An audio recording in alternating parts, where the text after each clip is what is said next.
말씀을 함께 교독하도록 하겠습니다. 데살로니가전서 3장 5절부터 13절입니다.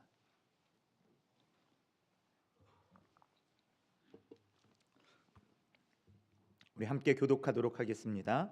제가 먼저 3장 5절 읽겠습니다. 이러므로 나도 참다 못하여 너희 믿음을 알기 위하여 그를 보내었노니 이는 혹 시험하는 자가 너희를 시험하여 우리 수고를 헛되게 할까 함이니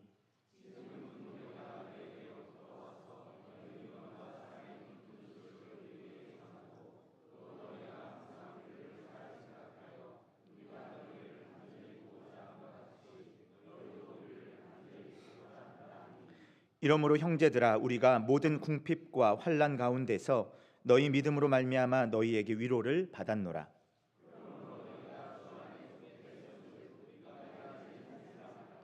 우리가 우리 하나님 앞에서 너희로 말미암아 모든 기쁨으로 기뻐하니 너희를 위하여 능히 어떠한 감사로 하나님께 보답할까?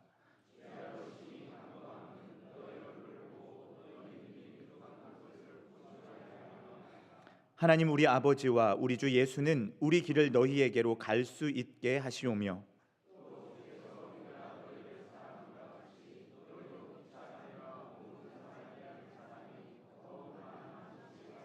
함께 읽습니다. 너희 마음을 굳건하게 하시고 우리 주 예수께서 그의 모든 성도와 함께 강림하실 때에 하나님 우리 아버지 앞에서 거룩함에 흠이 없게 하시기를 원하노라. 아멘. 네, 우리 크리스천을 가리켜서 흔히들 교회 다니는 사람이라고 말합니다. 크리스천과 교회, 이 크리스천과 교회라는 말은 거의 대부분 항상 짝을 이루어서 함께 사용하는 말입니다. 그래서 나 교회 다녀라고 하면 그 말은 나는 크리스천이다라는 말과 같은 뜻으로 쓰입니다. 크리스천인 우리에게 이 교회라는 말은 그만큼 익숙하고 또 자연스럽고 친근한 말입니다. 성경에서 교회라는 말을 제일 먼저 사용하신 분은 예수님이신데요. 마태복음 16장 16절에서 베드로가 주님께 대해서 고백하기를 주는 그리스도시요 살아계신 하나님의 아들이십니다. 이렇게 하죠. 이때 주님께서 베드로를 칭찬하시면서 이렇게 말씀하십니다. 너는 베드로라. 내가 이 반석 위에 내 교회를 세우리니 음부의 권세가 이기지 못하리라. 아멘. 여기서 주님은 예수님을 그리스도요 또한 하나님의 아들로 고백하는 바로 그 믿음의 고백, 그 믿음의 반석의 기초에서 내가 내 교회를 세우겠다 말씀하십니다. 그리고 그 교회가 음부의 권세가 이기지 못하는 교회가 될 것이다 말씀하시죠. 우리가 주님의 이 말씀을 잘 이해하기 위해서는요, 교회에 대한 성경의 일관된 이 관점을 잘 알 필요가 있겠습니다. 교회에 대해서 이 성경이 말씀하고 있는 일관된 또 중요한 관점은 교회가 예수 그리스도의 몸이다라는 사실입니다. 그래서 교회를 예수님의 몸으로 이해하는 것은 실상 우리들에게 많은 유익이 있습니다. 말씀드린 것처럼 우리에게는 교회를 다닌다라는 말이 익숙한데요, 그것은 대부분 교회를 우리가 다니는 장소 또는 가고 모이는 공간으로 이해하기 때문입니다. 물론 교회는 이 장소적인 측면, 공간적인 측면이 있는 것이 사실입니다. 하지만 오히려 성경과 이 기독교의 전통적인 관점에서는요, 교회가 예수님의 몸이다라는 사실을 기억할 필요가 있습니다. 그래서 주님께서 하신 말씀이죠. 내가 이 반석 위에 내 교회를 세우겠다라는 이 주님의 말씀은 내가 이 반석 위에 내 몸을 세우겠다라는 말씀으로도 읽을 수 있습니다. 그리고 바로 그 주님의 세워진 몸을 음부의 권세, 죄와 죽음의 권세가 이길 수 없다라고 말씀하시는 겁니다.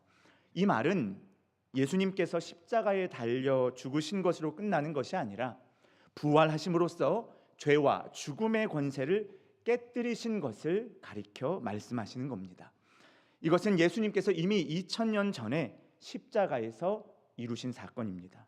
동시에 주님께서는 이때로부터 자신의 몸이신 교회를 세우시고 오늘까지 교회가 이 영광스러운 부활의 승리에 참여할 수 있도록, 그래서 그 부활의 승리를 세상 가운데에 선포하고 드러내며 누릴 수 있도록 하는 데에 오늘 이 자리에 모인 우리 모든 성도들을 부르셨습니다.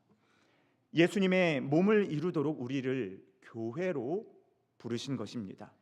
우리로 주님의 몸, 곧 교회가 되도록 하신 겁니다. 죽으시고 부활하신 예수님의 몸을 드러내는 교회, 그 교회는 그렇기 때문에 장소나 공간만을 의미하는 것이 아닌 것이죠. 예수님께 연결된 한 사람 한 사람이 예수님의 몸의 일부입니다. 지체라고 하죠.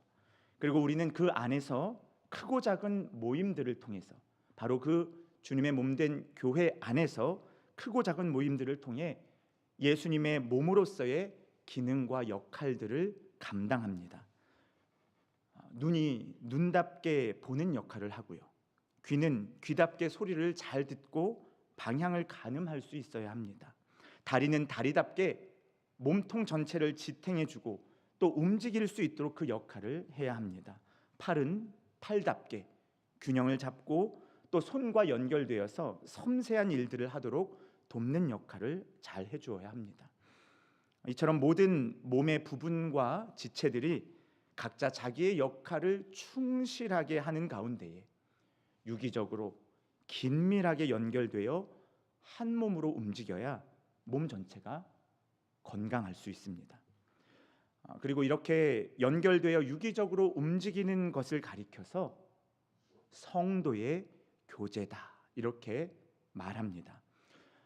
우리가 예배를 시작하는 데 앞서서 함께 사도신경을 고백합니다. 그 사도신경에 나오는 성도의 교제, 그것이 바로 이 교회의 그리스도의 몸된 교회를 가리키는 것이죠. 성도가 교통하는 것, Communion of Saints, 코이노니아입니다. 따라서 교회에서 이루어지는 교제는요, 세상에서 하는 교제와 다릅니다. 교회를 장소와 공간으로만 생각한다면요, 교회든 아니면 교회를 다니는 누군가의 집이든 어떤 장소에서 서로 커피 마시기도 하고 맛있는 음식도 먹으면서 요즘 어떻게 사는지 근황에 대해서 묻고 또 요즘 관심 있는 게 무엇인지 나누는 것을 성도의 교제라고 생각할 수도 있겠습니다. 하지만 교회는 원래 장소나 공간의 개념이 아닙니다. 그리스도의 몸입니다. 그러니 이 성도의 교제라고 하는 것은요, 정확하게는 교회에서 만나는 모임이 아니라 교회로서의 모임, 곧 그리스도의 몸으로서의 모임입니다. 그리스도의 몸으로서 모인다라는 것은 그리스도를 중심으로 모인다는 겁니다. 그리스도의 몸으로 모인다라는 것은요, 그리스도가 우리의 모임 가운데 선명하게 드러나도록 모인다라는 말인 것입니다. 오늘 저는 이 데살로니가전서 3장의 본문을 바탕으로 해서 그리스도의 몸으로서 교회 안에서의 교제가, 성도의 교제가 과연 어떠해야 하는지 여러분들과 함께 나누려고 합니다. 그래서 우리의 모임, 우리의 만남, 우리의 교제가 우리를 교회로 부르신 주님의 원래의 목적에 더 잘 부합할 수 있도록, 그래서 우리의 교제가 예수 그리스도를 더욱 잘 드러내는 그리스도의 온전한 몸이 될 수 있도록 하는 데에 우리가 실질적인 변화가 일어나는 그런 은혜가 있으시기를 주님의 이름으로 축복합니다.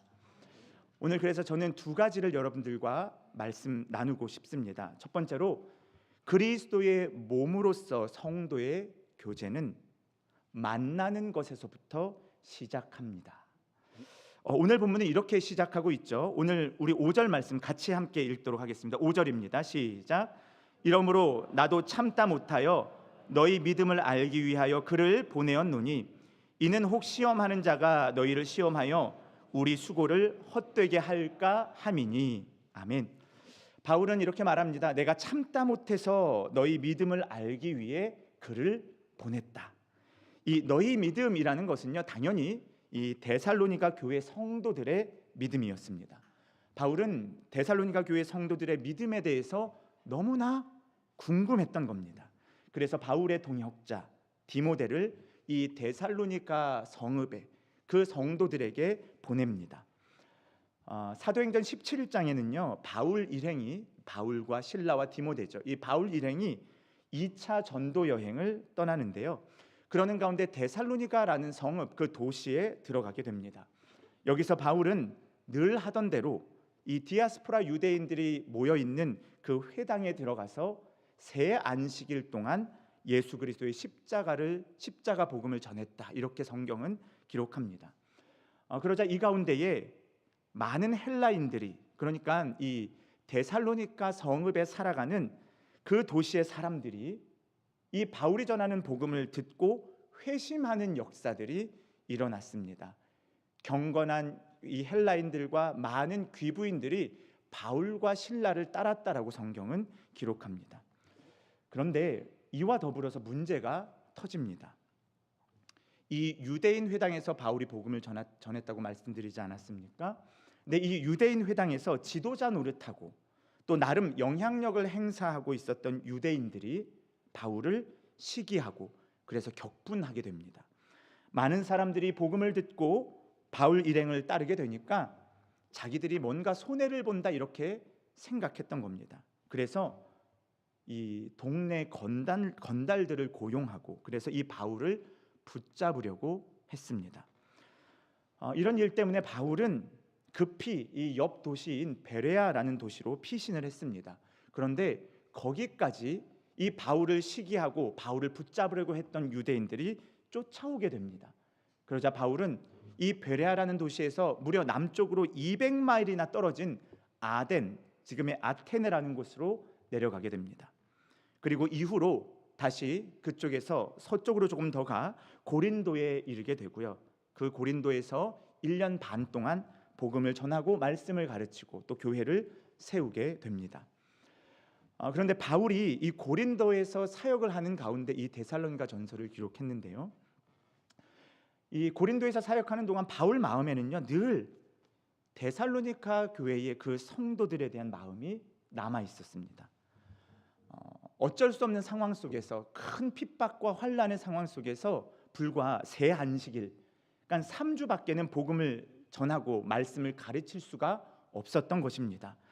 그리고 나서 이 바울을 죽이려는 사람들 때문에 작별 인사조차 제대로 하지 못하고 쫓기듯이 도망을 나왔습니다. 그러는 가운데 데살로니가에서는 분명 회심한 사람들이 있었고 복음을 듣고 자신의 삶의 방식과 걸음의 방향을 바꾼 사람들이 나타났습니다. 바울 입장에서는 그들이 여간 걱정이 되는 것이 아니었습니다. 그들이 여전히 예수님을 잘 믿고 있는지, 바울을 죽이기 위해서 혈안되어 있던 그 시기, 분노가 가득했던 유대인들이 이제 막 예수님을 믿기 시작한 그 사람들을 힘들게 하지는 않을런지, 그들 때문에 이 데살로니가에 복음을 듣고 회심한 그리스도인들이 시험에 빠지지는 않을까 노심초사했던 겁니다. 그래서 바울은 이 고린도 지역에서 편지를 쓰는 거죠. 참고 또 참다가 동역자 디모데를 데살로니가에 보냅니다. 그들의 믿음이 어떠한지 확인을 하려고 했던 겁니다. 혹시나 어려움과 시험에 당하고 있지는 않은지 그것을 알기를 원했습니다. 그렇게 디모데가 데살로니가를 갔습니다. 그리고 그들의 모든 모습들을 살핀 후에 다시 돌아와서 바울에게 그 소식을 전해 주었고 그 소식을 듣고 이 데살로니가 전서를 바울이 기록하고 있는 거죠. 그래서 오늘 6절 말씀은 이렇게 말씀하는데요. 6절 말씀 우리 같이 읽어볼까요? 시작. 지금은 디모데가 너희에게로부터 와서 너희 믿음과 사랑의 기쁜 소식을 우리에게 전하고 또 너희가 항상 우리를 잘 생각하여 우리가 너희를 간절히 보고자 함과 같이 너희도 우리를 간절히 보고자 한다 하니 아멘. 디모데가 바울에게 이 데살로니가 성도들의 소식을 전해줬습니다. 그래서 바울이 말하죠. 너희 믿음과 사랑의 기쁜 소식을 우리에게 전해주었다. 다시 말하면 그들이 믿음을 잘 지키고 있었다는 말입니다. 그들이 서로를 사랑하며 섬기고 있었다는 소식을 이제 바울에게 디모데가 전해주고 있는 겁니다. 뿐만 아니라 바울이 데살로니가 성도들을 간절히 보고 싶어 했는데 그것과 똑같이 이 데살로니가 교회의 성도들 또한 바울 보기를 간절히 원했다. 이것을 디모데가 전해주게 됩니다. 그래서 오늘 본문에는요, 내가 너희를 보고 싶다, 내가 너희에게 속히 가고 싶다라는 말이 여러 번 나오고 있습니다. 11절에도 나오죠. 하나님 우리 아버지와 우리 주 예수는 우리 길을 너희에게로 갈 수 있게 하시오며 간구의 기도를 하고 있는 겁니다. 정말로 보고 싶어서 꼭 다시 한번 그 데살로니가로 갈 수 있도록 그 길이 열리기를 기도하고 있는 겁니다. 그렇습니다. 이 성도의 진정한 교제의 출발은 만남을 간절히 염원하는 것에서부터 시작합니다. 쉽게 말해서 성도의 교제는 만나는 것에서부터 출발합니다. 서로의 얼굴을 대면해서 보는 것에 있습니다.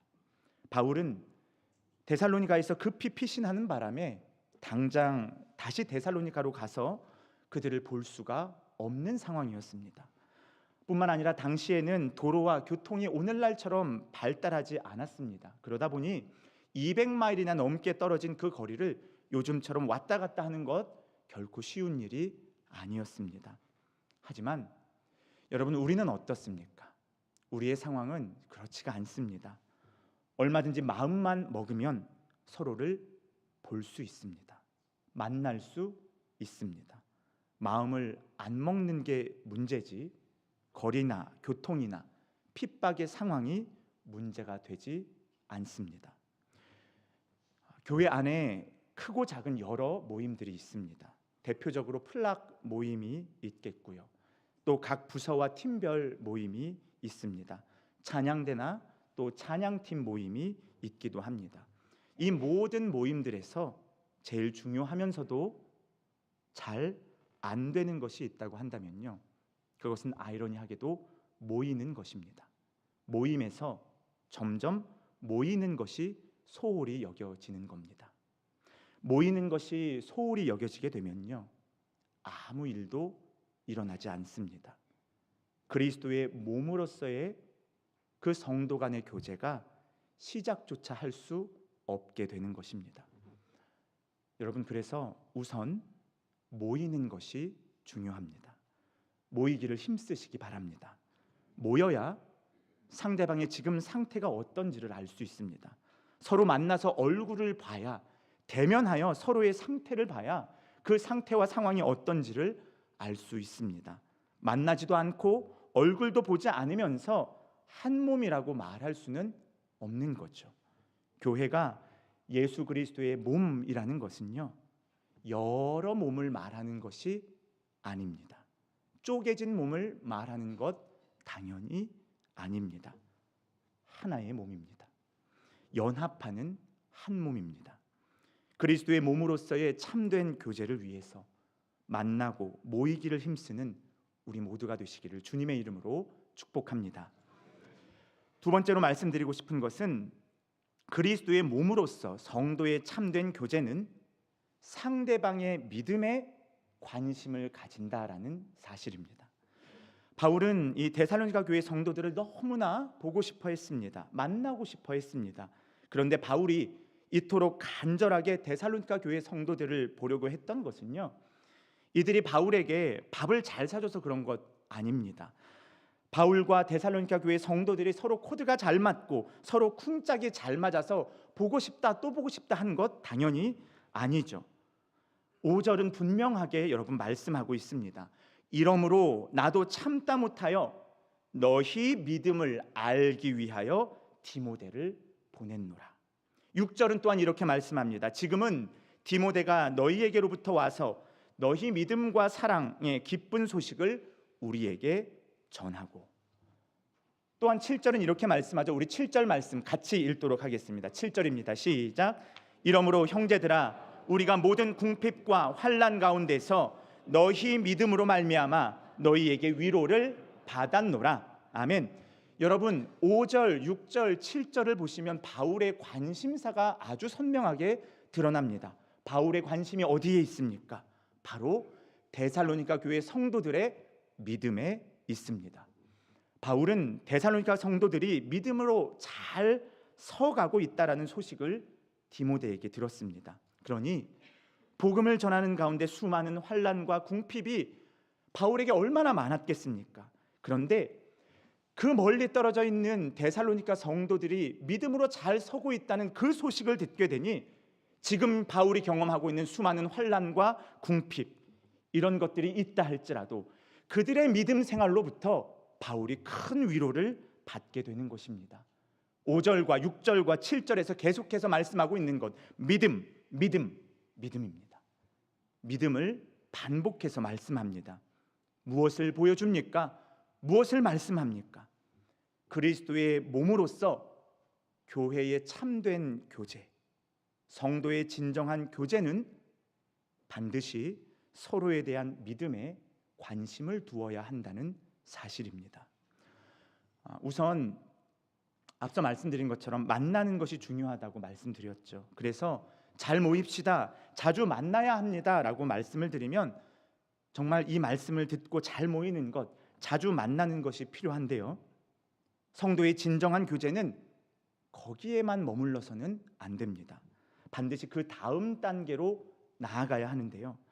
그것은 서로의 믿음이 어떠한지, 서로의 믿음이 굳건하게 잘 서고 있는지 거기에 관심을 가지고 그 부분을 살펴야 하는 것입니다. 자기가 복음을 전했던 그 데살로니가 지방의 성도들이 받은 복음, 그 배웠던 말씀을 따라서 믿음 안에서 잘 살고 있는지 이것이 바울에게 가장 중요한 관심사였습니다. 마찬가지로 우리 플락 식구들이, 우리 찬양대 멤버들과 찬양팀 멤버들이, 우리 교회의 교육부서의 선생님들이, 우리 팀의 팀원들이, 우리 부서의 구성원들이 받은 복음과 말씀 안에서 믿음으로 살아가고 있는지, 그 믿음이 정말 그의 삶 속에서 작동되고 있는지, 그 믿음이 그의 삶 속에서 유효한지 이것을 살피는 것이 필요합니다. 플락 리더는 우리 플락원들이 그렇게 믿음 안에서 잘 서는지를 살펴봐야 하고요. 그러면 플락원들은 가만히 팔짱 끼고 있습니까? 그렇지 않습니다. 플락원들도 우리 플락 리더가 지금 믿음 생활을 잘 하고 있는지를 살펴봐야 합니다. 팀장은 팀원을, 팀원은 팀장을 잘 살필 줄 알아야 하는 겁니다.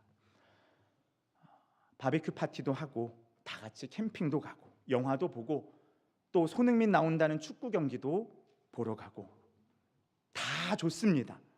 그런데 정작 서로의 믿음에 대해서 무관심하다고 한다면요, 서로의 믿음을 그건 개인의 영역이지, 프라이빗한 거지 이렇게 생각해서 함께 그리스도 안에서 한 몸을 이룬 그 지체가 하나님의 말씀으로부터 멀어지고 예배가 무너지고 삶의 가치와 기준이 그저 세상을 쫓아가는데 온통 정신이 팔려 있는데 그것을 그저 한 개인의 프라이버시라고 생각해서 간섭하지 않는 것이 미덕인 줄 안다 이러면서 그렇게 관심을 두지 않는다면 그것은 성경의 가르침을 완전히 잘못 이해하고 있는 겁니다. 우리의 믿음을 갉아먹고 또한 썩게 만드는 사탄 마귀의 속임수에 놀아나는 겁니다. 성경은 분명히 우리에게 말씀합니다. 서로의 믿음에 관심을 가지라. 한 몸을 이룬 그 지체가 정말로 머리 되신 그 예수님께 연결되어 있는지 아니면 따로 뚝 떨어져서 다른 것, 다른 가치, 다른 기준, 다른 만족을 머리로 삼는 채로 그렇게 살아가고 있지는 않은지 그것을 만나서 확인하여 분별하고 권면하며 서로를 믿음 안에서 세우라 말씀하고 있습니다. 따라서 한 몸으로서의 교회는, 한 몸으로서의 플락은, 한 몸으로서의 크고 작은 부서와 팀과 모임은요, 서로의 믿음에 관심을 가지고 그 믿음을 확인하고 그 믿음을 세우기 위해서 일종의 연대 보증, 연대 책임을 지는 것과 같습니다. 플락장이 다 책임지는 것 아니고요. 팀장이 다 책임지는 것 아닙니다. 우리 각자에게 부족한 면이 다 있죠. 하지만 우리 모두에게 다 미성숙한 면이 다 있지만 부족하면 부족한 대로, 비록 부족한 면이 있다 할지라도요, 적어도 우리가 지금까지 성숙하고 성장한 그 부분에 있어서까지만큼은 한 몸을 이룬 형제, 자매, 한 몸을 이룬 그 지체가 내가 지금까지 이루어왔던 그 성장, 믿음의 성장과 성숙, 그것을 바라보고 나의 믿음과 삶이 부족하지만 그럼에도 그것을 보고 따라올 수 있도록 이끌어 주어야 하는 겁니다. 내가 성장한 부분까지는 적어도 본을 보이는 삶을 살아내야 하는 것입니다. 그러는 가운데에 우리 또한 나보다 조금 더 성장하고 성숙한 또 다른 누군가를 그렇게 따라가는 가운데 성장과 성숙을 이어나갈 수 있는 것입니다. 난 어차피 부족하니까 아무것도 안 할래, 그냥 내가 알아서 할래, 이러지 않는 거죠. 이것을 여러분 바울의 언어로 표현을 하자면요, 이렇습니다. 이것은 고린도전서 11장 1절에 나오는 말씀인데요, 내가 그리스도를 본받는 자가 된 것 같이 너희는 나를 본받는 자가 되라. 바울은요, 예수님을 자기가 따라가고 있다, 본받고 있다 말하면서 너희도 예수님을 본받아라 말씀하지 않고 너희는 나를 본받으라 말합니다. 바울 역시 부족하고 성숙하지 못한 부분들이 분명히 있었겠죠. 하지만 바울은 예수님을 표대로 삼아 열심히 주님을 따라갔던 사람입니다. 그러는 가운데에 주님을 열심히 따라가는 가운데 뒤를 돌아보니까 바울 뒤에 이제 막 복음을 듣고 예수님을 따르려는 사람들이 보이는 겁니다. 그런데 이 사람들의 입장에서는 그 예수님이 너무 멀게 느껴지는 거죠. 한참 주님께서 앞서 나가신 것처럼 보입니다. 그래서 예수님처럼 사는 게 불가능하다고 생각하는 겁니다. 이럴 때 바울이 말하는 겁니다. 내가 먼저 그리스도를 본받으며 열심히 따라가고 있으니 저 앞서가신 예수님을 따라가기가 너희들이 주저된다고 한다면 우선 나를 따라와라. 나도 부족하고 연약한 면이 있지만 어쨌든 내가 그대들의 한두 발자국 앞서에서 예수님을 먼저 따라가고 있으니 나를 따라오면 우리가 다 함께 그 예수님의 장성한 분량에 이르지 않겠느냐. 이것이 내가 그리스도를 본받는 자가 된 것 같이 너희는 나를 본받는 자가 되라는 말씀입니다. 이렇게 서로의 믿음에 관심을 가지며 서로의 믿음을 세우기 위해서 수고하며 애를 쓸 때에 바울은 오늘 본문에서 이렇게 말씀합니다. 우리 7절과 8절의 말씀 같이 읽도록 하겠습니다. 7절 8절입니다. 시작. 이러므로 형제들아 우리가 모든 궁핍과 환난 가운데서 너희 믿음으로 말미암아 너희에게 위로를 받았노라. 그러므로 너희가 주 안에 굳게 선즉 우리가 이제는 살리라. 아멘. 여러분 뭐라 말씀합니까? 너희 믿음으로 말미암아 너희에게 위로를 받았다 말씀합니다. 너희가 주 안에서 굳게 서 있기 때문에 우리가 이제 좀 살 것 같다, 안도하고 있는 겁니다. 그렇습니다, 여러분.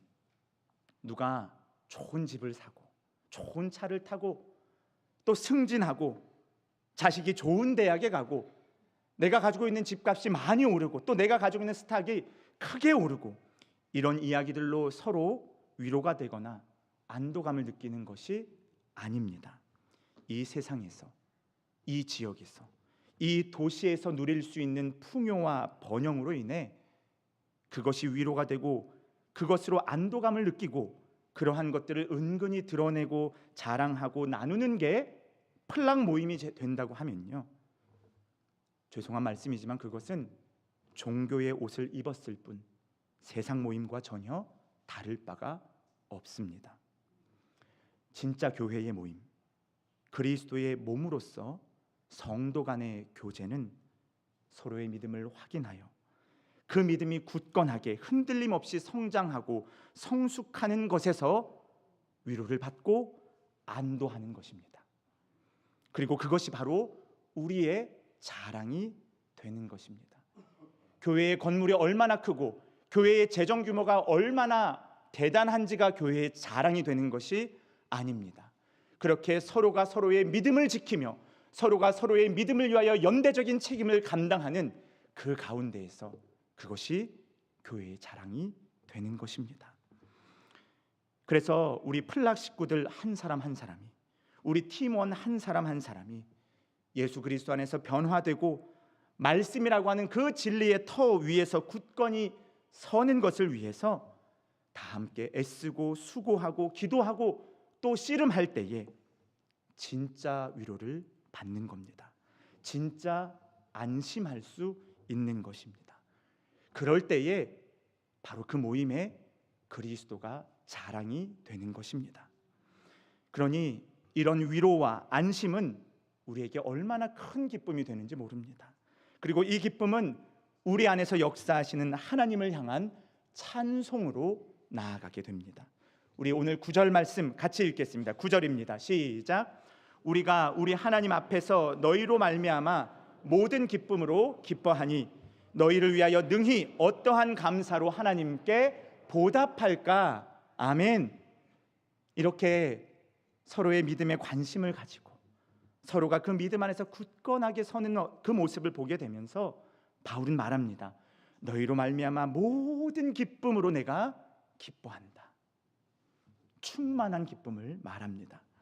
그리스도 안에서 더욱 굳건한 믿음으로 세워질 수 있도록 서로를 섬기며 헌신하며 그 수고를 아끼지 않을 때에야 얻게 되는 기쁨인 것입니다.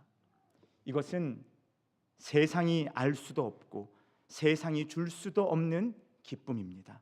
세상에서는 결코 맛볼 수 없는 위로며 안도며 기쁨인 것입니다. 수평적 차원의 그 성도 간의 교제가 바로 수직적인 차원, 곧 하나님을 향한 감사와 찬송의 고백으로 바로 이때에 확장되는 것입니다. 여러분, 중요한 게 무엇입니까? 서로의 믿음에 관심을 가지는 겁니다.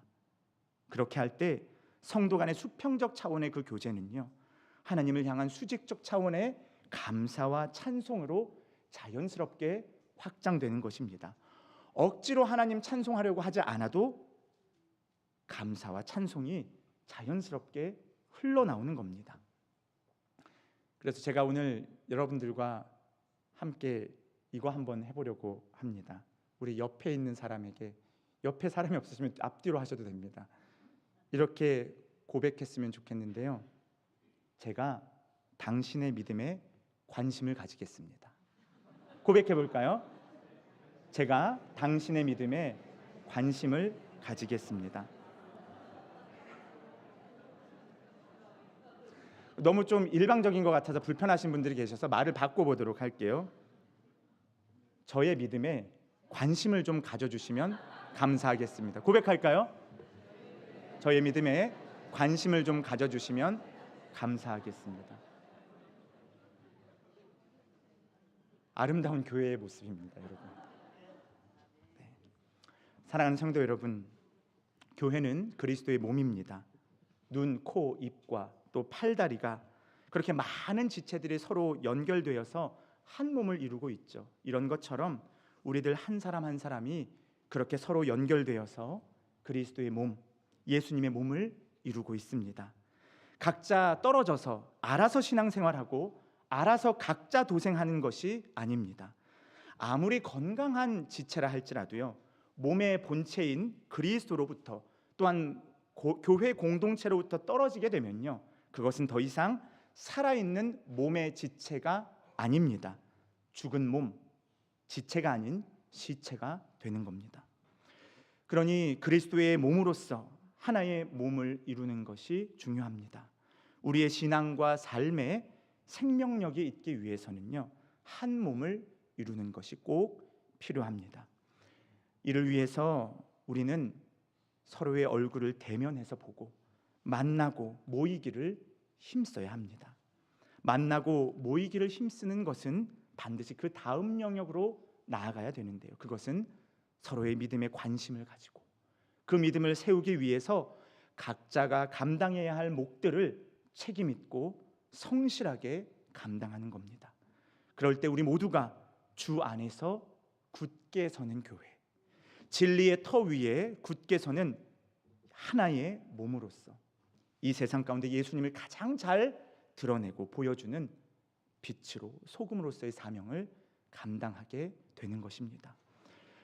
교회는 우리 믿음의 대상이 되시고 또 우리 믿음의 주인이 되시는 예수 그리스도를 모퉁이 돌로 삼습니다. 모퉁이 돌, 코너스톤이죠. 모퉁이 돌은 건물을 지을 때에 그 건물의 규모와 방향을 결정하는 기초, 기준, 경계입니다. 예수님께서 우리 교회, 우리 플락, 우리 부서와 우리 팀에 친히 모퉁이 돌이 되어 주십니다. 우리가 나아가야 할 방향과 규모와 기준이 되어 주시는 겁니다. 우리가 성장하고 성숙하여 마침내 이르게 될 그 장성한 분량의 기준이 바로 예수님이 되어 주시는 겁니다. 여러분, 나 홀로 신앙생활 할 수 없습니다. 내가 알아서 하겠다라는 신앙생활은요, 방향 잃고 결국 넘어지게 되어 있습니다. 성경은 분명하게 말씀합니다. 그리스도를 모퉁이 돌로 삼아서 그 안에서 서로 연결되어 성전이 되어가는 것, 그 안에서 함께 지어져 가는 것, 그것이 교회며 그것이 한 몸 예수 그리스도를 이루는 성도의 교제라고 말씀합니다. 우리 마지막으로 함께 에베소서 2장 20절로 22절의 말씀 같이 읽도록 하겠습니다. 시작. 너희는 사도들과 선지자들의 터 위에 세우심을 입은 자라. 그리스도 예수께서 친히 모퉁이 돌이 되셨느니라. 그의 안에서 건물마다 서로 연결하여 주 안에서 성전이 되어가고 너희도 성령 안에서 하나님이 거하실 처소가 되기 위하여 그리스도 예수 안에서 함께 지어져 가느니라. 아멘. 여러분, 이 말씀처럼 우리 그렇게 한 몸을 이루어 갑시다. 서로 연결되어 주님 안에서 성전이 되어 갑시다. 예수 그리스도 안에서 함께 지어져 가서 하나님께서 거하시기에 합당한 성전, 하나님의 임재와 영광을 충만하게 누리는 교회와 플락과 부서와 팀이 됩시다. 주 안에서 굳게 서는 하나의 교회, 한 몸 된 교회를 이루어 가는 데에 그렇게 귀하게 헌신하시고 책임을 다하시고 쓰임 받는 저와 여러분들 되시기를 주님의 이름으로 축복합니다. 우리 이 시간 잠시 말씀을 기억하며 기도할 때에 우리가 주님 그리스도의 몸된 교회로 하나 되기를 소망합니다. 우리의 플락 또 내가 속한 부서와 팀 가운데 하나됨의 은혜가 있게 하여 주시옵소서. 모이기를 힘쓰게 하여 주시고 서로의 믿음에 관심을 가지며 그렇게 서로의 믿음을 세우기 위하여 마땅히 감당해야 할 책임과 헌신을 감당케 하여 주시옵소서. 우리 이 시간 잠시 말씀을 기억하며 기도하겠습니다. 함께 기도합시다.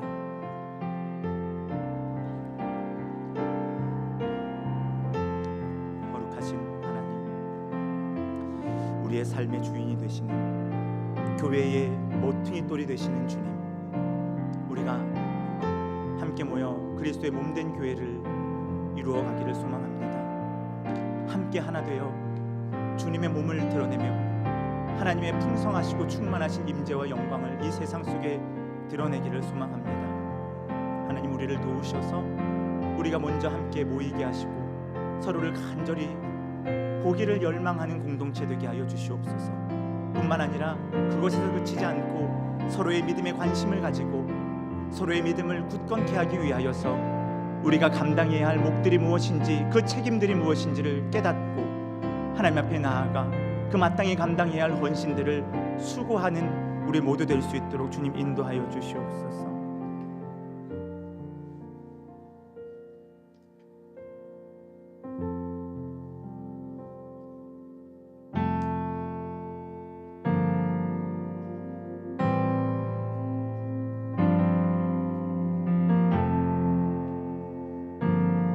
우리 말씀 기억하면서 함께 찬양